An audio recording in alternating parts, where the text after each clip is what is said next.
Hi, I'm Kristen Amdahl and welcome back to my studio. In these videos, I want to show you some tips and tricks for making the Larissa Crochet Motif Scarf. This beautiful scarf is a one-ball project. It is a simple one-round motif that is joined as you go without cutting yarn between motifs. It works up quickly with only 2 ends to weave in at the end and makes a fantastic last-minute gift.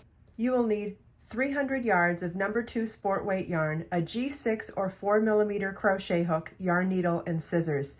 The project shown is in Sporty BLING yarn in color Meteor Shower.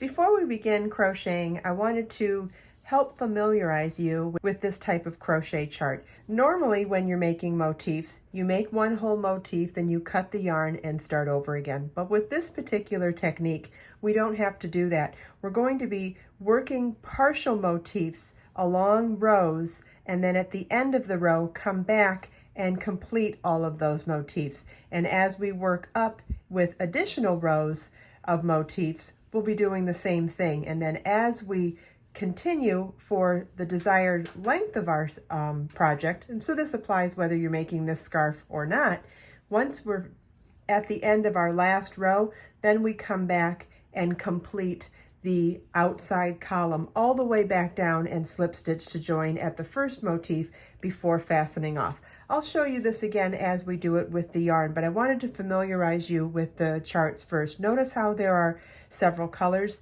The blue represents starting the motifs with a chain that starts at the outside, then works in to create the chain 5 ring, and then we come back out to work the bottom half of the motif. So as we come around to here, then when the black changes to blue again, that's because we're starting the beginning of another motif. And then we come around, black to blue, and start another motif. Now, at the end of the row of motifs, where it turns to red is where we're going to be finishing those motifs that were originally only partially made. And that continues on until you see blue again, and that's where you start the next row of motifs. So let's get started on the first motif here with yarn, and we'll come back to the chart after every motif to match them up. So first motif starts with a chain 8, then a slip stitch to the 5th chain from your hook to form the chain 5 ring, chain 3, slip stitch to the first chain at the beginning of the chain 8, and double crochet in the ring. That chain 3 double crochet counts as our first 3 double crochet cluster. Then it's chain 3 double crochet cluster in the ring times 3, and then we'll start the second motif. So let's start that motif first. So we're going to do the first part of the first motif. Now you may have noticed that I used a variegated yarn in the project, and I'm going to be using a solid color for the tutorial just so that you can see the texture in the stitches better. I think this will help make it a more clear tutorial, but once you get the hang of it, I think that the variegated yarn was absolutely beautiful in this project too. Anyway, so first motif starts with chain 8,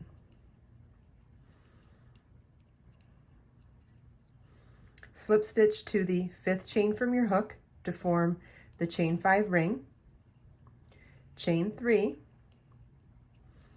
then we have those 3 remaining chains here, slip stitch into the first chain, and then work a double crochet in the chain 5 ring.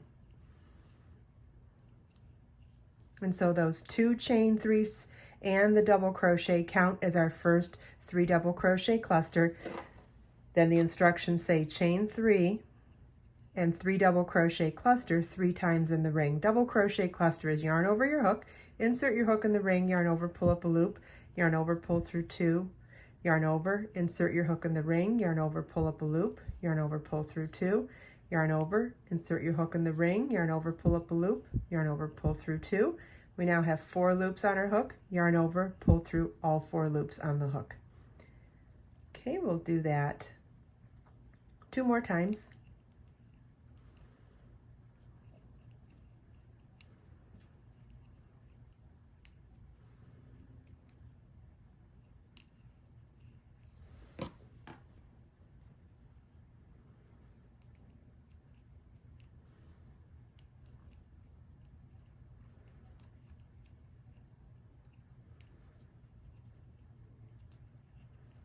Okay, and so this is what our first motif partially completed looks like.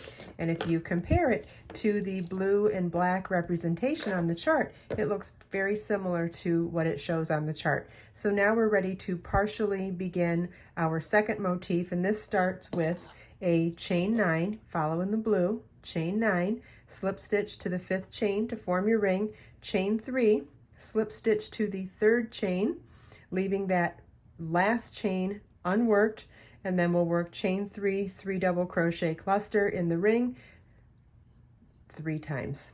Okay, so let's do that with our yarn now. Chain 9,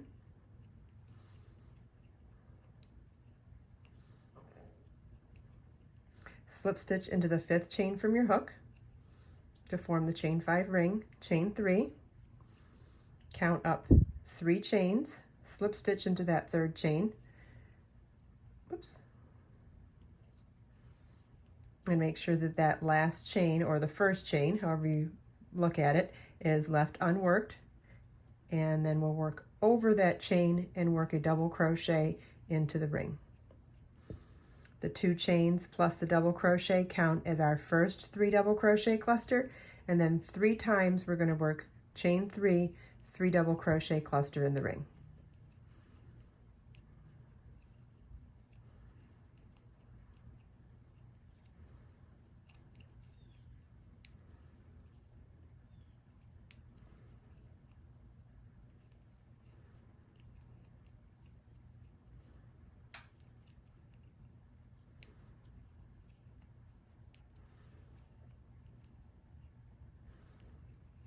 Okay, and now our second motif is partially made. So I'll set our work down now so you can take a look at that again. And we'll compare it with the chart again. So now notice on the chart also it says motifs 2 through 29. The reason it says that for this motif is because for this particular scarf, we do a row of 30 motifs, and then we do 4 rows of the 30 motifs to complete the scarf.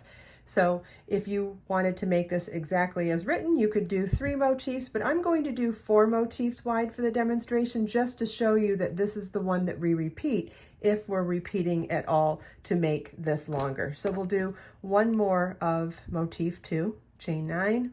Okay, and this is what your work should look like at the end of the 3rd motif. Now, this is the motif that you would continue to repeat if you were doing the scarf. You do it up through 29 motifs, and it'll be the 30th motif that is the last one for the first row of motifs.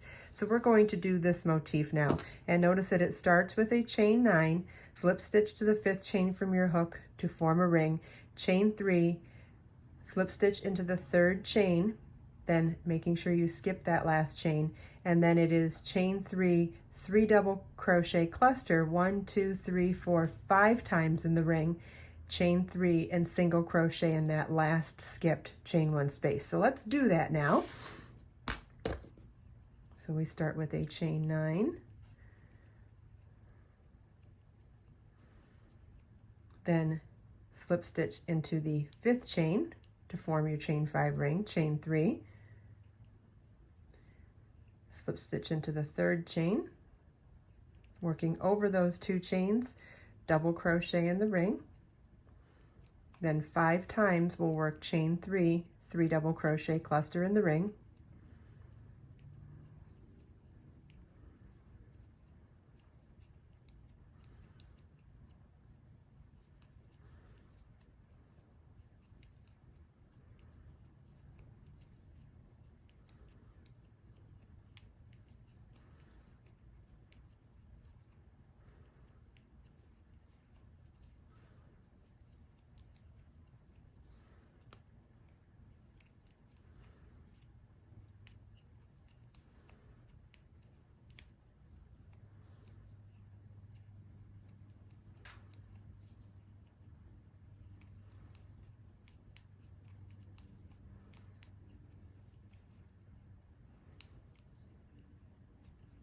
okay, then chain 3 and single crochet in that skipped first chain at the beginning of the motif.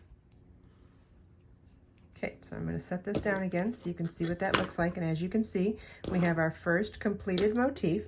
And now coming back down to the chart, we're going to, in the area that is red, we're going to finish up the middle motifs and then still only partially finish the first motif. And I'll show you when we get there. So for the two middle motifs, we're going to do chain 3, 3 double crochet cluster in the ring 2 times, then chain 3, single crochet in the chain 1 space between the motifs. So let's do that across our middle motifs.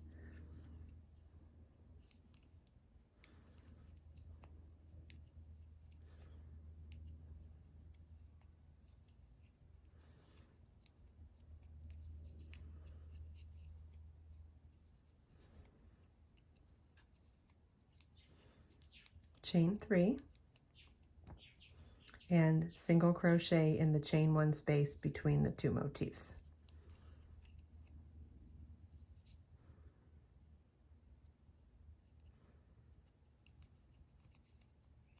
We'll do that again for the second middle motif, and for however many middle motifs you have, you will do the same repeat.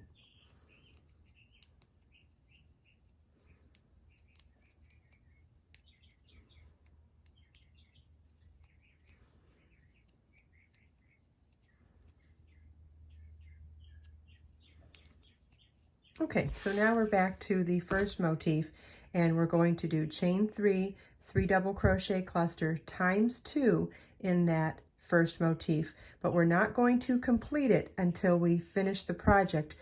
At the end of this cluster stitch, we go back to blue, and that's where we start the next row of motifs. So I'm going to show you how to partially finish the first motif. It's chain 3, 3 double crochet cluster in the chain 5 ring times 2.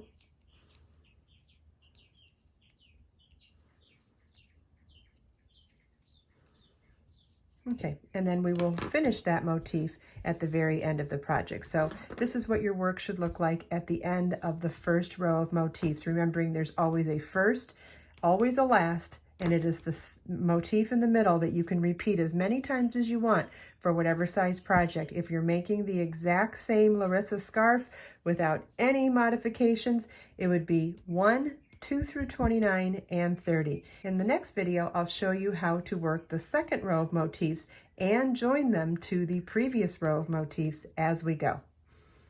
I hope you enjoyed this video. If you have any questions at all about anything we talked about in this video, please leave them for me in the comments. Let us make time to create, share, and inspire today and every day. I'll see you in the next video.